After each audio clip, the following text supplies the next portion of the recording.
by scratching the surface, you get a terrible shock. It's such it's a heinous crime. People are so shocked by.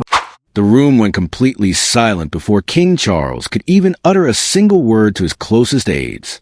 A folded legal judgment lay directly before him on the mahogany desk, its final line sounding colder than any palace whisper ever could. The document stated a brutal reality that shook the very foundations of the contemporary monarchy, declaring that Camilla had no claim to the Balmoral Estate. Not a partial claim, not a symbolic claim, but absolutely zero claim. In that heavy, agonizing moment, the Scottish estate most tightly tied to Queen Elizabeth's private memory suddenly transformed into a battlefield where love, legacy, and royal duty collided directly in front of a broken sovereign. Charles stared intently at the page as if the black ink itself had suddenly turned into an act of personal betrayal against his reign. Clarence House, his London residence where private royal business is carefully handled away from the public eye, suddenly felt much smaller and colder around him. The judgment, a formal written decision from judges explaining exactly what the law allows and forbids regarding crown property, did not speak in emotional terms, but its objective meaning cut straight to the heart of the royal family.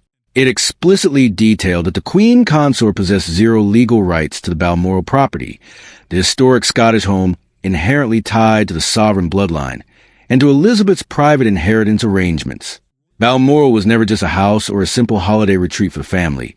It was a sacred ground where the late monarch chose to spend her final days on earth, and where Charles himself had spent decades learning the intricate balance of duty, grief, and absolute power. Camilla stood near him in the private study, completely frozen by the uncompromising wording of the legal document. The Queen Consort had certainly faced cold rooms, public rejection, and intense palace scrutiny before throughout her long journey with Charles. But this particular moment was entirely different. This blow did not originate from tabloid gossip, public anger, or whispers from rival palace factions. Instead, it came directly from high court judges, binding legal documents, and the unyielding laws of royal inheritance. The estate's royal bloodline had been completely separated from her current title, and she understood the underlying message immediately, without needing any explanation. A golden crown could easily place her right beside the reigning king at state banquets, but it could never place her inside every protected memory and private sanctuary that Elizabeth had deliberately left behind. Charles read the decisive, crushing paragraph twice, trying to find a loophole that simply did not exist. Then, he slowly lowered the heavy document, and his hand visibly trembled as the full weight of the situation settled in. The suffocating silence in the room finally broke when a sealed note from a high court official was placed gently beside the ruling. The brief note explained that the judges had relied heavily on private papers tied directly to Elizabeth's final estate instructions, which were private directions specifically meant to protect royal assets after her passing. Charles did not need any legal expert to explain why that specific detail mattered so much. His late mother had not simply left behind fond family memories of Balmoral. She had actively drawn strict legal boundaries to protect the future of the crown. She had deliberately created a legal line between marriage, official titles, and historical inheritance, and now that line stood directly before Charles like an impenetrable lockgate. Charles tried to speak to his wife, but his voice completely collapsed before any coherent words could form. Camilla watched him break down in front of her, and the raw pain visible in his face seemed much larger than the legal judgment itself. The king was not weeping over a mere piece of land or property value. He was weeping because Balmoral had suddenly revealed profound truth that he could not command away with his sovereign authority. His mother had decided the future long ago, and even the reigning king could not erase her final will. But before the palace apparatus could truly comprehend the long-term impact of this judgment, it had to face the individuals most deeply wounded by its immediate delivery. This was not just a crushing legal defeat for Camilla. It was an incredibly personal and painful blow to Charles, who had spent decades of his life trying to construct a world where his second wife stood fully equal beside him in every aspect of royal life. Yet Balmoral was entirely different from London palaces. It carried Elizabeth's powerful shadow, Philip's long silence, Diana's historical absence, William's guaranteed future, and now, Camilla's most painful reminder that a crown can open official palace doors without ever opening every locked room of family history.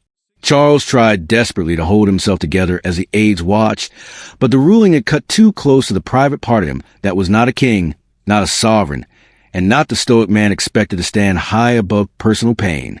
He was, at his core, a husband who desperately wanted his wife to be accepted by his family and the nation without any lingering conditions or asterisks. He had fought through years of intense public suspicion, fierce private resistance from within the family, and old memories that never fully faded from the public consciousness. Camilla had successfully reached the throne beside him against all odds and almost every public and ceremonial sense. She had won her long battle. But the Balmoral judgment exposed the one critical victory she could never truly claim.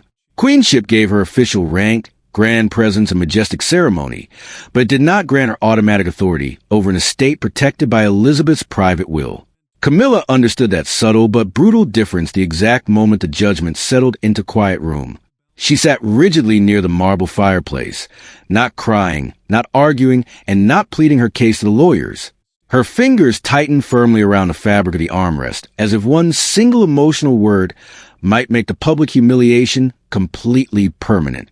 Charles looked over at her with tear-filled eyes and whispered that he had honestly believed the entire matter would be handled quietly behind closed doors, and that the palace machinery could soften the sharp edges before anyone truly understood the magnitude of what had happened. But his voice broke completely before he could finish the sentence. The king, who had spent his entire life learning how to survive the most turbulent public storms, could not hide from this deeply private heartbreak. The blow mattered immensely because Balmoral was never simply about land ownership. It was about ultimate belonging within the royal dynasty. For Charles, the estate carried the warmth of childhood summers, his mother's final earthly chapter, and the immense weight of becoming a monarch immediately after profound personal loss.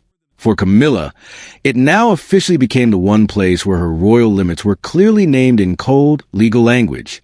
She could easily stand beside him at grand banquets, religious services, and historic state occasions. But the court ruling proved beyond a doubt that there were still sacred rooms in royal life guarded exclusively by blood, memory, and Elizabeth's last instructions.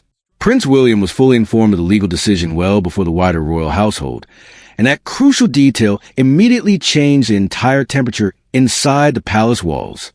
The Prince of Wales did not need to raise his voice or make a public scene to become the most important figure in the room. His early notification clearly signaled to everyone that the judgment would inherently strengthen his own future control over royal legacy spaces. Then, Catherine's name appeared prominently in internal palace notes as someone fully expected to help preserve the late queen's private memory at Balmoral, and Camilla felt the sharp sting of exclusion grow even deeper. Charles saw the shifting dynamics too, recognizing that this was no longer only about what his wife had lost in court, but about who Queen Elizabeth had truly trusted to protect what she left behind. The deeper the family looked into the ruling, the more one hidden, quiet moment from the recent past began to perfectly explain why this dramatic legal ruling had become absolutely inevitable. Long before the High Court judges ever placed their final ruling on official paper, one private evening at Balmoral became the point of no return for the family. It was not a public scandal, not a balcony appearance, and not a grand ceremony. It was a quiet family dinner behind closed doors where Queen Elizabeth heard one single sentence that changed the estate's future forever. From that pivotal night forward, Balmoral was no longer viewed just as a relaxed family refuge. It became legally protected ground. Camilla had certainly not meant to create a massive constitutional crisis, but the specific words she chose during that casual conversation carried far more weight than she realized at the time. During a Balmoral dinner conversation back in August of 2019, she had innocently asked whether her own children and family could one day use a private lodge on the estate during their traditional summer gatherings. To anyone outside the palace gates, it might have sounded completely harmless, a normal family request, a quiet wish for comfort, or a simple question about belonging.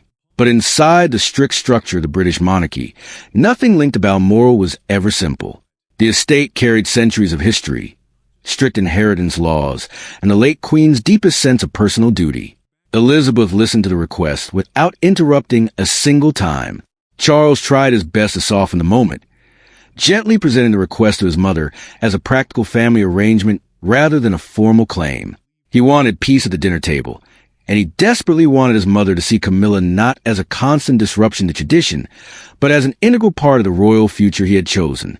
Yet the experienced queen understood the hidden danger immediately.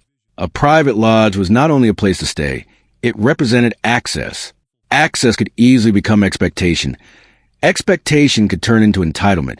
And entitlement, once allowed inside the boundaries of Balmoral, could completely reshape everything after she was gone. The queen slowly set down her spoon, looked directly across the table at Charles, and told him with absolute calm that Balmoral belonged entirely to continuity, not to personal convenience. The short sentence landed with a brutal, unmistakable calm that silenced the room. Charles felt a deep embarrassment rise before he could hide it from the servants. Camilla felt completely exposed, as though Elizabeth had denied far more than a simple summer housing arrangement. She had firmly denied the very idea that marriage to the future king could open every single door the old monarch had chosen to keep guarded. No one shouted at the table, and no one stormed out of the room, which only made the moment feel much worse. The heavy silence carried the ultimate punishment. Elizabeth did not treat the moment as a passing dinner discomfort.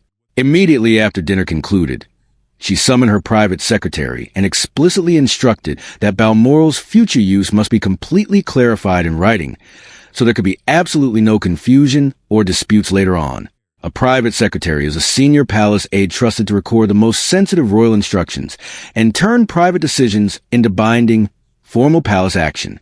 That very night, one awkward family conversation began turning into an insurmountable legal wall. When those specific papers finally resurfaced before the judges years later, they no longer felt like mere notes from the past.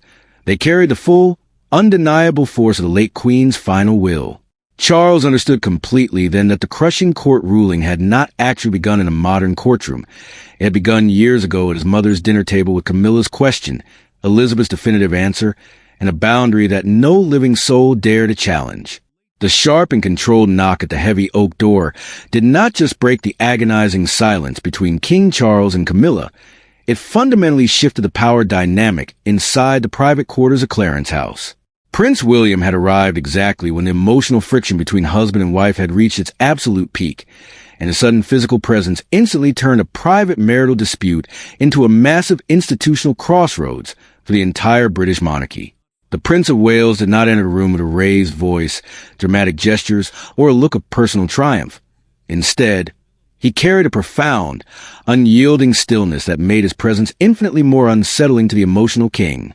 Charles looked up and saw his oldest son, the immediate heir to his crown, while Camilla looked across the room and saw the most formidable obstacle to her ultimate acceptance within the dynastic family history. To the surrounding palace staff watching from the corridors, this was a precise moment the future king stepped directly into the Balmoral crisis, not as a passive heir patiently waiting for his turn to rule, but as the active, iron-willed guardian whom Queen Elizabeth had quietly and meticulously prepared for this exact scenario. William carried absolutely no visible anger or resentment in his voice, and that precise emotional restraint made every single word he uttered fall with immense, crushing weight upon the room. He had been formally informed by senior legal advisors that the High Court's definitive ruling significantly strengthened the long-term role of future sovereigns, which explicitly meant the next monarch's absolute duty to protect royal homes, sacred traditions, and private family legacies from ever being altered or reshaped by personal pressure, emotional sympathy, or temporary marriages. Balmoral could no longer be treated by Charles like a shared, flexible family asset that could be casually passed around or divided out of comfort, marital affection, or misplaced sympathy for past struggles. The High Court judges had effectively insulated historic property from any informal claims or expectations originating outside the direct, unbroken sovereign line of succession, and absolutely everyone in that room understood exactly why that legal boundary mattered so much for the survival of the crown. If the strict rules governing Balmoral were allowed to change even once for Camilla's personal comfort, the estate could easily change again under a future ruler. If one small private exception became acceptable to the reigning king, the late Queen's final boundary would slowly but surely disappear into historical irrelevance. Charles listened intently as his son spoke with such articulate firmness, but the absolute lack of compromise in William's voice visibly hurt the aging monarch. The king had naturally expected institutional loyalty from his son, yet as a grieving father and a stressed husband, he had deeply hoped for a touch of personal tenderness and understanding as well. Instead, the Prince of Wales chose his words with painful, surgical care, looking directly at his father before stating that the court's judgment had to be respected without any further palace challenge, because it perfectly and accurately reflected Elizabeth's final, considered decision. Charles looked completely wounded, not by an act of youthful rebellion or disrespect, but by an act of absolute obedience to past. His son was not actively fighting him or trying to undermine his current reign. Rather, he was strictly obeying the decree of the late monarch they had both deeply loved and lost, which made the prince's position almost impossible for Charles to resist or argue against. Camilla slowly lowered her gaze as the true meaning of William's presence completely settled around her like an icy fog.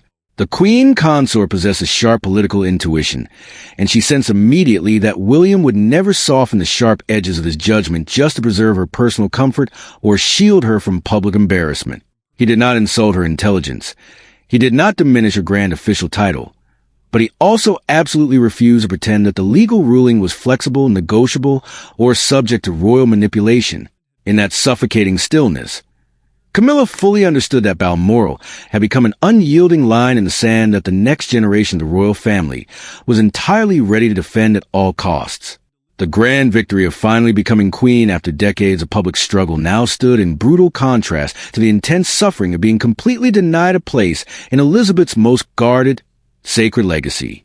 A senior legal advisor who remained near the doorway then explained the brutal, uncomplicated simplicity of the court's final decision, reiterating that Balmoral's future use and occupancy would depend entirely on established, historical royal authority, rather than emotional expectations or marital status. That meant official rank alone was simply not enough. Marriage to the reigning king alone was not enough. And the state would remain strictly tied to continuity, direct sovereign inheritance, and the specific, written instructions left behind by the late queen. Furthermore, Catherine's quiet but total support for preserving that specific memory of Balmoral also became entirely impossible for Camilla to ignore. The prominent inclusion of Catherine's name inside the internal palace notes strongly suggested to the entire household that the future royal administration would absolutely not loosen what Queen Elizabeth had spent her final years tightening. Camilla had heard more than enough before the tense meeting could even formally conclude. She rose from her seat near the fireplace slowly, without any theatrical drama or loud complaints, but the slow, heavy movement itself carried the unmistakable weight of absolute defeat. Charles watched her leave the study with a broken heart, while William remained completely still, his face an unreadable mask of royal duty. The sound of the heavy wooden door closing behind her sounded incredibly final, but inside the machinery of the palace, it was only the beginning of a massive internal crisis. That closing door did far more than simply end a tense family meeting. It instantly unleashed a powerful wave of administrative consequences that spread through every department of the royal household before nightfall.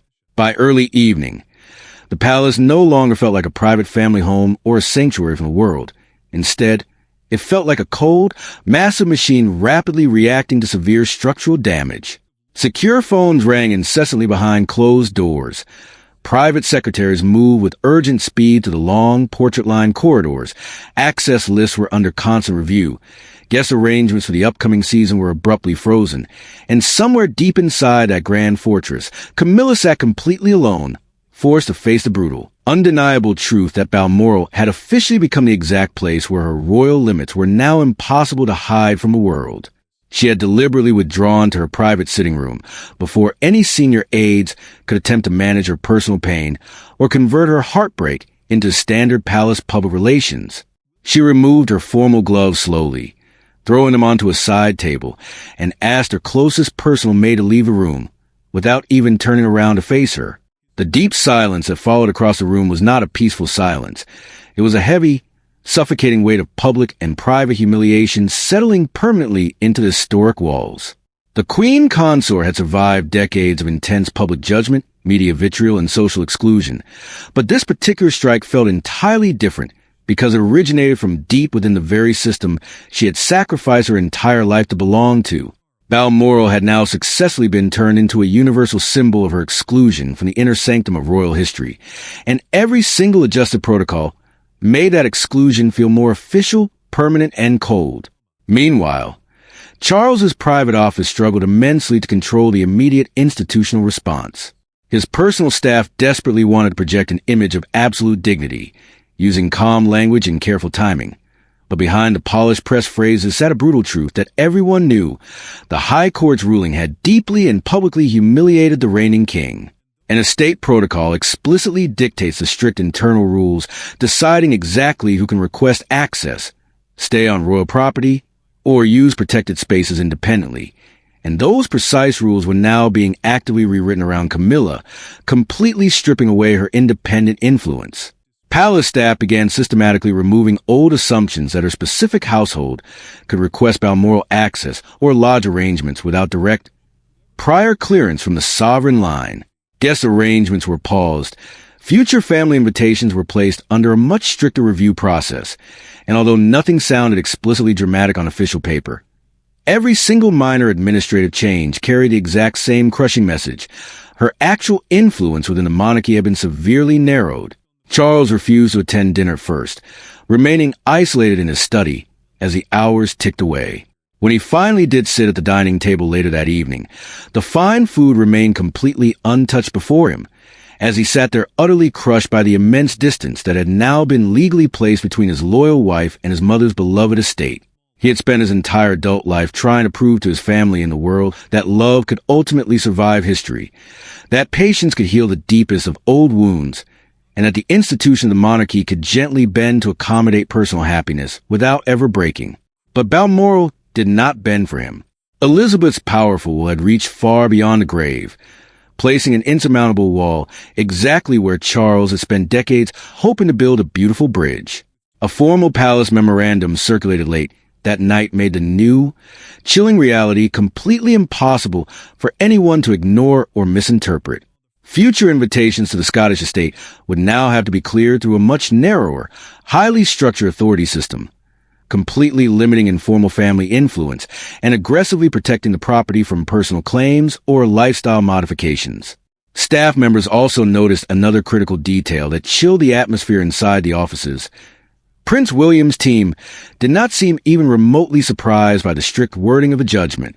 The prince's office reacted with a quiet, synchronized readiness, as though the legal ruling had been deeply expected, thoroughly studied, and fully prepared for long before the palace officially admitted to the public how serious the situation actually was.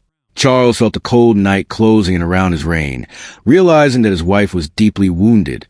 His son was perfectly steady, and his mother's lingering shadow seemed infinitely stronger than the golden crown resting upon his own head. Unable to find peace, the king finally sent a direct request for a strictly private, late-night meeting with his son, away from Camilla, away from meddling advisors, and away from every single polished sentence that the palace public relations team could possibly invent. In that highly anticipated private meeting, father and son would finally speak to one another not as grand state officials, not as king and prince, but as two vulnerable men carrying the exact same queen's powerful shadow. The ultimate turning point in the palace crisis did not come from another court document, but from a profound late-night silence. King Charles and Prince William stood together in a private room where Queen Elizabeth's presence seemed to press heavily against every wall. For the first time since the judgment, Charles was not actively defending Camilla, and William was not merely shielding the estate. They were two vulnerable men carrying the shadow of the same deceased monarch. Charles admitted with a breaking voice that the ruling made him feel as though his mother had judged his choices from beyond the grave, stripping away the crown to reveal the wounded man beneath it. He had spent his entire life trying to earn his mother's respect, then spent his reign trying to protect the woman he loved. But now those two fierce loyalties had collided disastrously. William softened upon seeing his father's raw heartbreak and gently explained that protecting Balmoral was never an attack on Camilla, but a strict act of loyalty to the queen who had made that ground sacred through lifelong duty. He placed a legal document back on the table and softly reminded his father that the monarchy only survives when personal love does not overpower inherited duty. Charles did not fully agree, his face still reflecting deep sadness and resistance, but he stopped fighting the decision as if it were a personal insult, finally accepting it as a constitutional line. He had no right to move. By morning, what began as a private family heartbreak quickly transformed into a massive national spectacle. The country woke to a single, haunting image of a pale, hollow-eyed king leaving Clarence House, underneath a front-page headline, declaring Balmoral permanently closed to Camilla's claim. Across Britain, citizens fiercely debated royal inheritance, Queen Elizabeth's final boundaries, and whether Charles had just suffered the most humiliating defeat of his modern reign. Broadcast networks quickly framed the crisis as a direct clash between royal marriage and royal inheritance, repeating the words zero claim, until they followed the Queen consort everywhere. The palace finally issued its official response, confirming total acceptance of the judge's ruling. Charles signed a formal acceptance note with trembling hand, slowly closing his eyes to say goodbye to a private hope he had carried for decades. Camilla stood beside him in dignified silence, fully understanding the cruel balance of her new reality. Her public crown remained intact, yet Balmoral remained forever beyond her reach. Prince William's role became unmistakable as a living protector of Elizabeth's boundaries, proving that while love may sit beside the throne, legacy ultimately decides where the palace doors remain closed.